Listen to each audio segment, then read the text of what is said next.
Okay, we're going to go ahead and get started here today. First off, welcome. My name is Scott Coburg, and I am the Director of Ada County Parks and Waterways. We're here in beautiful Barber Park, which is an Ada County park. We have the Board of Ada County Commissioners just behind me that will speak momentarily. Commissioner Rod Beck, Commissioner Tom Daly, and Commissioner Ryan Davidson. Also thankful to have our other Boise River Float the Boise partners here today. From Boise Fire, we have Boise Fire Chief Walker, who will speak shortly, Boise Fire Assistant Chief Brad Bolin, and also my counterpart with Boise City Parks and Recreation, Doug Holloway, who is a short timer now, close to retirement. Really happy to have all the support here from the partners today. As many of you know, summer sort of officially starts in this valley when the float season is underway, so we're extremely excited to announce that the official first day of the season will be this Friday, June 20th, which also happens to be the summer solstice and the first official day of summer regionally anyway. So really excited to kick things off here. We have taken a lot of steps and measures throughout the past several months with our Float the Boise partnership and other local, state, and federal agencies, including water managers, to really make sure conditions are appropriate to announce an official opening day. What that really means is that This 6-mile reach of the Boise River is 64 miles from Lucky Peak to the confluence at the Snake River, but there's a designated 6 miles that is sort of the official floater segment. And you start here at Ada County's Barber Park, you take out at Ann Morrison Park, a Boise City Park and Recreation facility, and there's a lot of energy and effort taken by community partners in Boise Fire specifically to sort of prepare the river for the volume of floaters that we're going to see. So on Friday, beginning Friday and continuing every day therefore throughout the course of the season to Labor Day, there will be shuttle services operating between Ann Morrison and Barber Park. There will be rentals available, a snack shack concession will be available. There will be limited parking at times in Barber Park, so there's fee parking for $7. And we hope to have a smooth, friendly, fun season. Everybody that works hard on this season really hopefully deserves a little pat on the back from the community, and we try our best to make sure you have an enjoyable and a safe float on the Boise River this summer. So in terms of safety, I'm going to go ahead and turn it over to our men with the plan to discuss what's been done and what measures have been taken from Boise Fire. I'm going to turn it over to Boise Fire Chief Walker and Assistant Chief Bolin. Gentlemen. Thank you. Well, good afternoon. My name is Brad Bolin, Assistant Fire Chief of Emergency Services for the Boise Fire Department. The start of the float season is something that the community looks forward to every summer. We are proud to work closely with our partners to mitigate the river and remove as many known hazards as possible. However, it is important to acknowledge that the Boise River is a wild, natural waterway, and it can never be considered completely safe. We urge everyone to wear a life jacket, stay alert, and make smart choices while out on the river. With that, I'd like to introduce our Division Chief of Special Operations, Mike Walker, who's going to give you an update on our mitigation efforts and some safety tips. Chief Walker. Hello. We with the Boise Fire Department and really all of our partners recognize that floating the river can be a lot of fun, a great way to cool off on a hot summer day. But we also know it can be dangerous too, and we want to make it as safe as possible for those of you that are going to float. I've got some recommendations that we want to give you, and we really want you to take these to heart because these could actually save your lives. The first is wear a life jacket. This is absolutely mandatory for anyone that is 14 or younger, but we recommend anyone of any age wears a life jacket.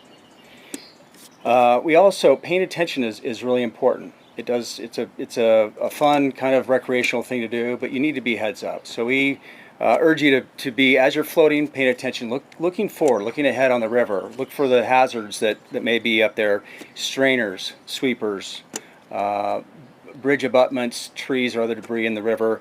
And when you see those, we want you to start taking action early. Start paddling to get out of the way because it's really difficult to maneuver an inner tube or a raft that does not have paddles, so you got to act quick.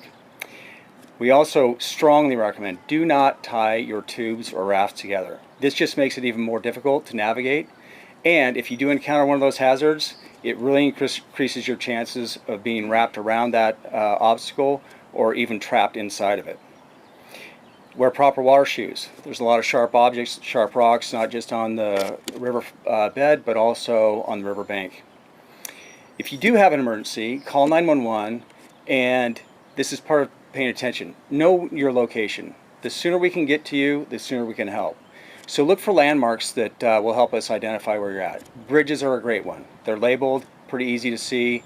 You can also look for maybe high-profile buildings such as the Boise State Stadium or maybe parks, things like that.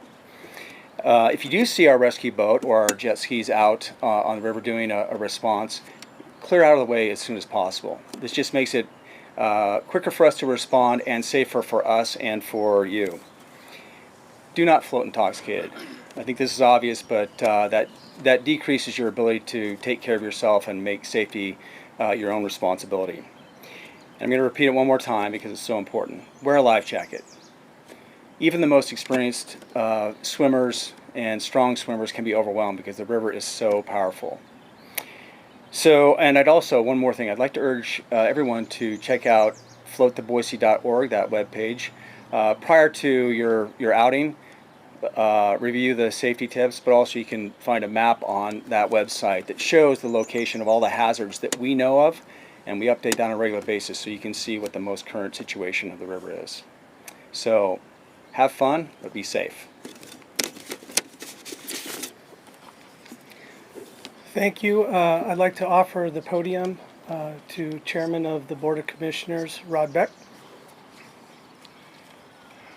Thank you. I would like to welcome all of our distinguished guests, and thank you, Deputy Chief Walker and Chief Holloway or Bolin. And like Doug, you're getting ready to retire here soon, and he's going to retire. What did you say, on Halloween? Halloween, that's scary. He's getting ready to retire on Halloween, and he's been a good partner of ours for this river float. And I want to say at the outset that how many of you have floated the Boise River? Raise your hand if you have. Oh, look at there. I don't see anybody missing. Have you ever floated the Boise River? Oh, you haven't floated the Boise River. Okay. Well, there's one here.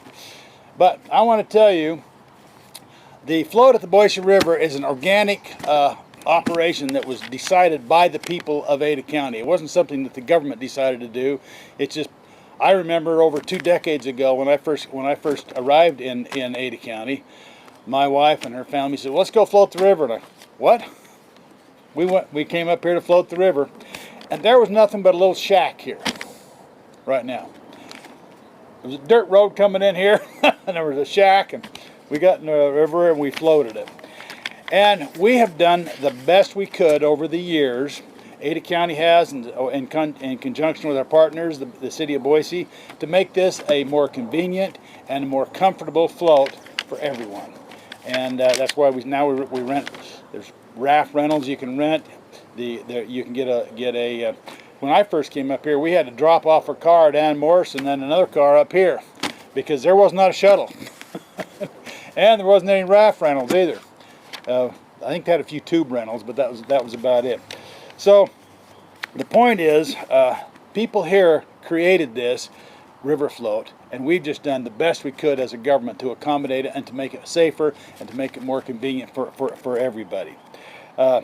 But for those of you who have enjoyed a Boise River float, you know that Scott's crew, and by the way, I want to thank the Boise Fire Department and Scott for, he didn't say it, but what they've just done is they've gone through, and they're going to go through again, and dug out all the snags, the trees that are falling over, anything dangerous that's in the river. You've removed those, haven't you? You're about to. In process. In the process, that's right. And that makes it safe, again. And I want to thank them for doing that. And Scott's crew here at Ada County Parks and Waterways, as well as our other partners, do a great job making sure it's easy to get here, get in, and get out. Safe. There's thousands of people who float the Boise River each year, and we all work to make sure it's a very positive experience. Is it perfect? No. This is a wild river behind us. And whenever you get more than 10 people doing something, you'll always encounter some logistical issues. You can minimize headaches by planning ahead, bringing water, packing a hat and sunscreen. I particularly have to pack the sunscreen, and checking out the website. And it's an app. It's a website and it's an app. We got an app, don't we? You can look at the app and you can see the parking spaces. You can see how many people are here. I mean, it's really good, helpful information. And that's a partnership that we developed with the Boise Fire Department. You run the app, don't you? The fire department does. We give this information every year, so this event stays positive, meaningful to visitors. If you're coming out for the first time or the 5th time, please do your part to be patient, kind to one another, and flexible. Remember, we consider it a gift to be able to live next to such a clean and beautiful river. Thank you. Commissioner Davidson.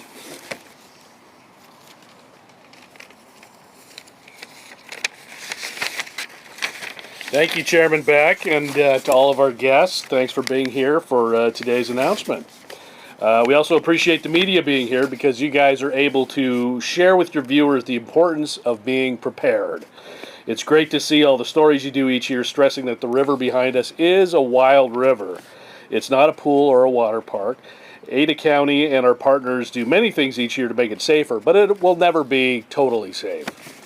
One of the reasons Ada County enjoys hosting the Float the Boise kickoff announcement at Barber Park each year is because, well, take a look around. This is a beautiful Ada County asset that the entire community enjoys. We also get the opportunity to thank our partners in person. There's no way the annual float season could happen without the hard work of all of our partners at the City of Boise and Boise Fire, and of course the small dedicated staff right here at Ada County Parks and Waterways. Congratulations, Doug Holloway, on a distinguished career protecting what our communities love the most, access to clean, open spaces. We wish you the best in your retirement. And thanks again for everybody here for coming out, and we hope that you are able to build lasting memories with your friends and family this year, and from decades from now that this is still a beloved tradition that everyone enjoys. Now here's Commissioner Daly. Thank you. Thank you for everyone who's here, especially as has already been stated. I'll try not to repeat, but as you all know who have been with me, water is one of my favorite subjects. This is an example of how in a desert we have been able to, as a community, come together to protect our water so it's an asset not only to play in, but an asset to use in all of other things we use it for. A gigantic thank you to the City of Boise, who works with us, as has been mentioned. Barber Park is the entryway for this 6 miles. Julie Davis Park, which is a Boise City park, is the exit. We work together to make that work for all of us here. And as the chairman said, this is a creation of the community at large. This is what we wanted to do. We as government are making it easier for the people of Ada County and the City of Boise and the entire community to work together. And so thank you, and again thank you to the media for being here. It's really important that you help us educate the public as to not only what this asset is, but how they use it responsibly and effectively for everybody. So with that, Doug?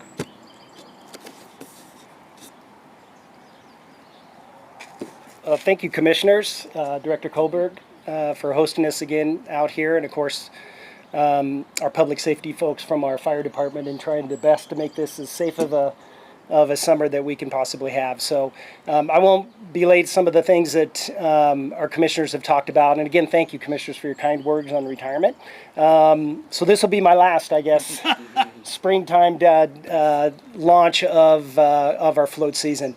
I can't emphasize enough that for floattheboise.org website, we have worked closely with Ada County and our Boise Fire team in creating that. I believe this is our 4th year, Chloe. So the 4th year we've done this.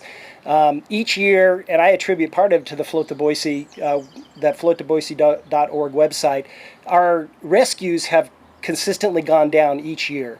And I think part of that is the awareness that website provides. And if you're not familiar with it, again, floattheboise.org, and you can get all the information on the actual 6-mile stretch that Scott referred to earlier from Barber Park to Ann Morrison Park. It gives you the route. It gives you daily updates on river conditions. This year we added a water temperature feature to that as well. So as you're floating or getting ready to float, or maybe you have family in town that hasn't floated the Boise River before, it's a great resource for them to go to be able to get all the information they could possibly need. It's got safety information. It's got the water temperature, as I mentioned, but more than anything, that interactive piece that really gives those that have not or that aren't as familiar with that float route, it gives them the information they need to have a safe and enjoyable experience here. As Scott mentioned, the shuttle services run through Ann Morrison Park, so we manage that takeout there. So we just want to let your viewers and listeners know that we have receptacles there for garbage. So we ask that the refuge that you have when you come off the river goes into the proper receptacles. We do have recyclable receptacles there as well, so we want to make sure those are being utilized. But we want to try to keep it as neat and tidy as possible. But just for the information of those here today, we actually hire a whole crew, and all they do is they monitor that location. And it takes a crew to do that because there's just so much use of this float season that we really need to dedicate the appropriate resources to keep that area clean and try to keep it as safe as possible too, with the green belt that flows right through that takeout as well. So parking in Ann Morrison Park is free. take the shuttle. We highly recommend that. You will not be allowed to park anywhere in the neighborhoods here.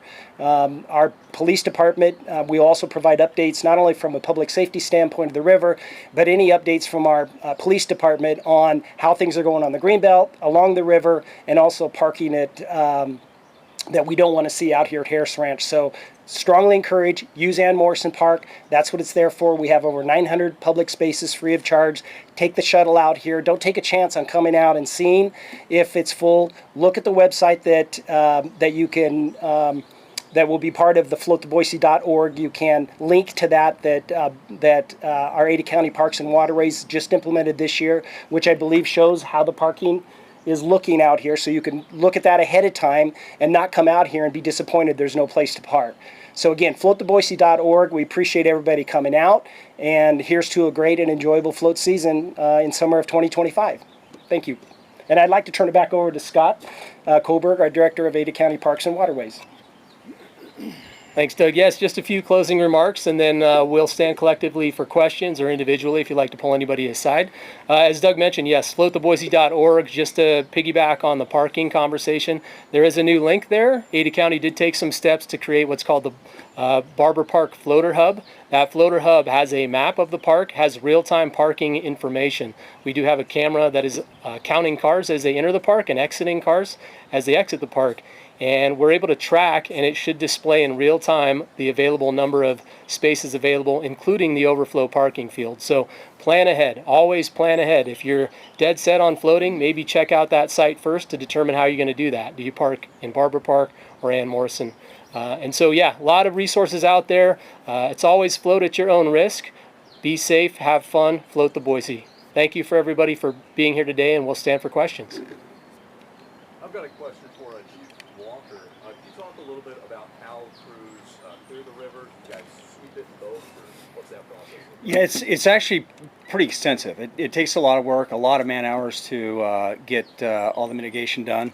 Excuse me. So it starts early in the season. As soon as we can get on the river when the flows are appropriate, we'll get on. We'll scout either with our jet skis or with our jet boat.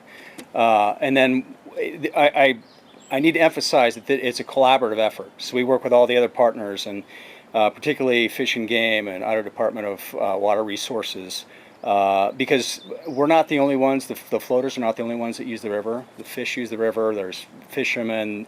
There's an entire ecology that surrounds the river. So we have to be very careful, because if we could ensure safety by just mowing down the entire riverbank, but that wouldn't be good, and I think most people that enjoy the river and walking on the Greenbelt would not want to see that anyway. So we do a lot of collaboration. We'll go out and we'll identify what we see as potential strainers or sweepers, and then we kind of rate them on how dangerous they are. And the ones that are imminent, no doubt, we're going to just take them out.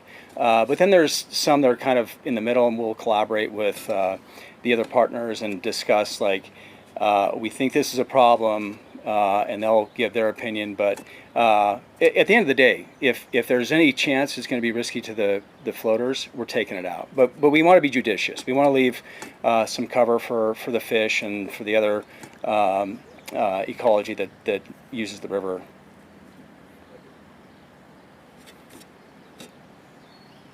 I had a question regarding a announcement that came out of City Council in Boise last week. They said that this year they'd be stepping up patrols between BPD and the Ada County Sheriff's Office on the river, and I just wanted to see if anyone could speak to impetus for that, what problems are to be addressed. So it's the Ada County Sheriff's Marine Division is working with BPD. Yeah, I'm not sure what happened at City Council, so if you want to speak to that. Yeah, so I think what the cooperative venture is, Royce, is the Ada County Sheriff's Office has a Marine unit, and so they're going to be working more closely with BPD, who'd be more on the ground and could have collaboration with that Marine unit when there are issues on the river, that they can work in cooperation with Boise Fire to be able to better expedite those rescues. So it's really the first year we've done that cooperation with Ada County Sheriff's Office. So we anticipate it's going to add a lot of safety features to the floating experience. And I believe that's what you're referring to, I think. Okay. Float season's opening a little earlier this year. How did you all determine that it was time for float season this weekend? Yeah, great question, Jessica. So every year there's quite a bit of collaboration that's going on behind the scenes among the Float the Boise partnership, which includes the Ada County and Boise City staff you see here today. It also includes several other agency partners, including the water managers. This year it's a little bit earlier than maybe the last few years, where the average opening date has been about June 27th. So we're a little bit, maybe a week ahead of that average. But over the course of the last 15 or so years, we've had an opening date as early as June 12th, a couple of times, June 14th. So we're kind of right in that same wheelhouse. Conditions seem to be aligning just right for that to occur. However, I will mention that this Saturday and Sunday, we are seeing a weather forecast that isn't extremely favorable to floating. It's going to be, according to the forecasts, in the 60s, maybe some unseasonably cooler weather and unsettled weather. Now, that's just for others that are intending to make a decision about floating, whether they choose to float on those days or not. What it will allow the teams to do that are involved in preparing for the float season is kind of get staff on their feet and trained up through the course of the weekend in preparation for the upcoming heat waves that we always intend to expect in triple digits as 4th of July approaches and we progress through the season. So we're right in the wheelhouse to answer your question as far as an opening date.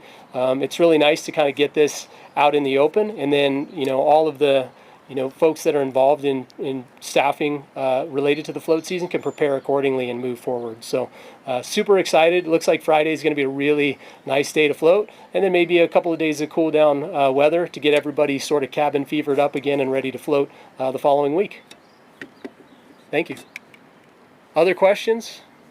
Any estimates on the number of floaters you guys expect this year? Excellent question. So number of floaters. We are implementing a new data point as well, and I'll talk a little bit about this. The reason we haven't talked in detail about it is because we're still sort of troubleshooting and making sure the data is accurate. So we tend to say over 125 to 150,000 people float the river every summer. It's a really kind of a slippery number that we haven't been able to really tackle. Well, this year we have a camera on our fishing pier just downstream from the launch site here in Barber Park. That camera is tied to some analytic data that's able to kind of monitor the number of passings across a line that's in the river, a virtual line, not a real line. And we're going to calibrate that as the season gets underway and try to confirm that it's collecting appropriate data, and we hope to, by this as the season progresses, to count the number of floaters daily and throughout the course of the season. You will see that button on the Barber Park Floater Hub. If you go to floattheboise.org and you find that Barber Park Floater Hub, it's all there. There's a button that says number of floaters entered the river today. It is live and counting now. We are just calibrating it, and if it's confirmed that it's all functioning how we intend it to function, we'll definitely publicize that a little bit more and have the accurate numbers for the season. Good question. Question for Chief Walker. How many rescues were there last year for those floating the river, and what was the reason? Was it because they didn't have life jackets on, or they intoxicated? I'll do my best. I don't have the statistics off the top of my head. 41 rescues, which was, thank you, Scott. I had forgotten that number, which was a surprise. And we want to drill down into that data a little bit more because we feel like it's actually underrepresents what's actually happening. And there's reasons for that. But, this is all based off of calls that are created in dispatch.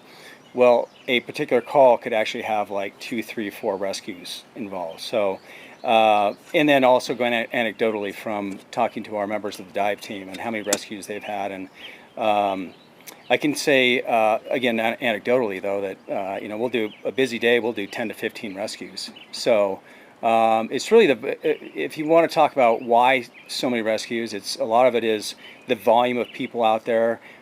People not taking initiative for their own safety. Intoxication's a factor. Really, that I think there needs to be a lot of responsibility by the individual, and they treat this as if it's the lazy river at Roaring Springs, right? Where there's all kinds of safety nets. There's not here. This is a wild, dangerous river, and you need to be heads up. You need to pay attention, be aware, understand what the risks are. Visit floattheboise.org to understand those.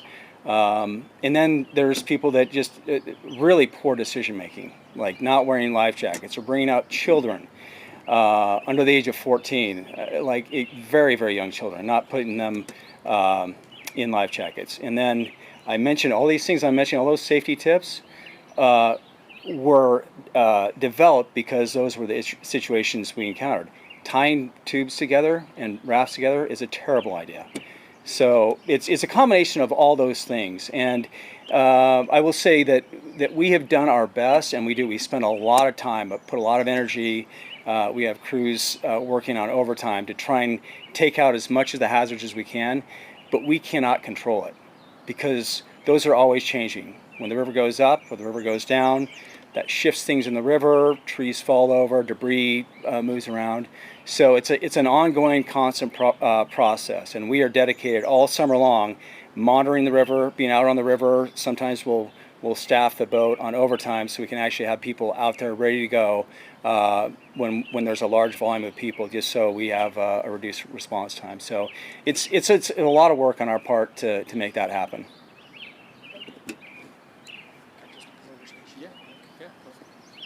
So one last thing here before we wrap up. This apparatus you see over here with life jackets on it, Chief Walker had mentioned one of the most important safety features you can have on the river is a life jacket. So we provide, in cooperation with Ada County Parks and Waterways, free life jackets, loaner life jackets here. And then we have the same station down at Ann Morrison Park where you can deliver the loaner jacket back there, and then we bring them back up to here. So no excuse, as Chief Walker said, for not having a life jacket. They're here. If we see that there's a large number of these going out, we'll purchase more life jackets to put in the station. So we want to make sure everyone has that opportunity, and whether they could afford one or not afford one, we have them available. So just want to make sure we're aware of that. Hey, Scott. I'd like to add one more thing. Thank you, Doug. Regarding life jackets.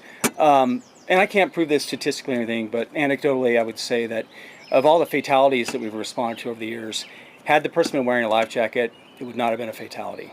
So I can't emphasize enough how important life jackets are. Thank you. I did have one quick follow-up regarding the Robert Park floater hub. I was just curious on the logistics for that.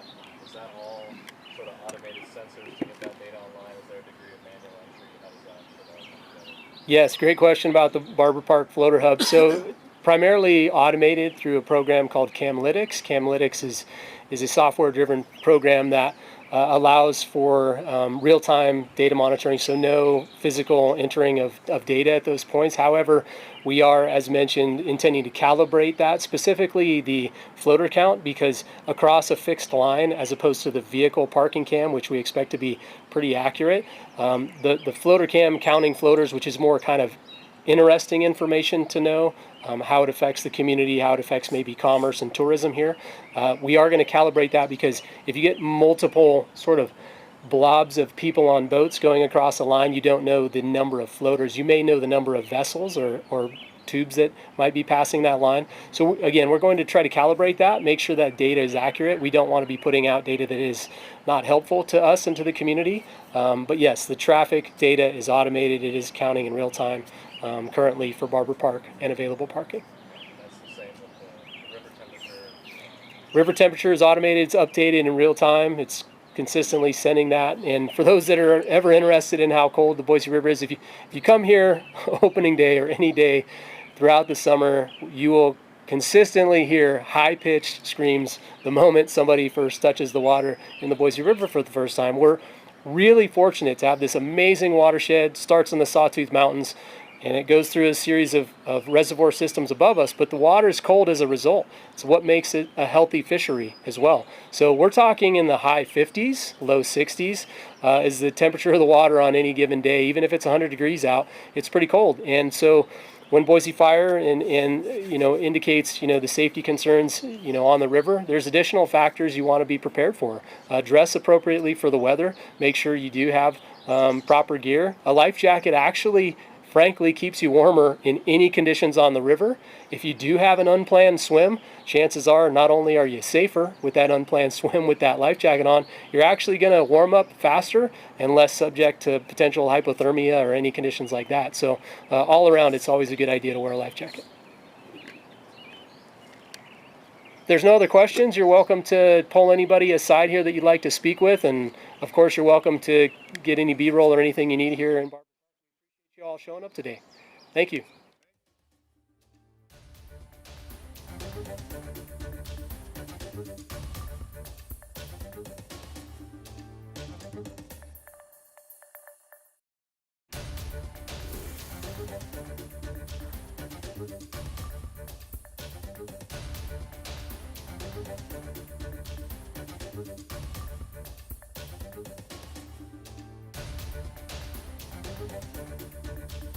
Thank you.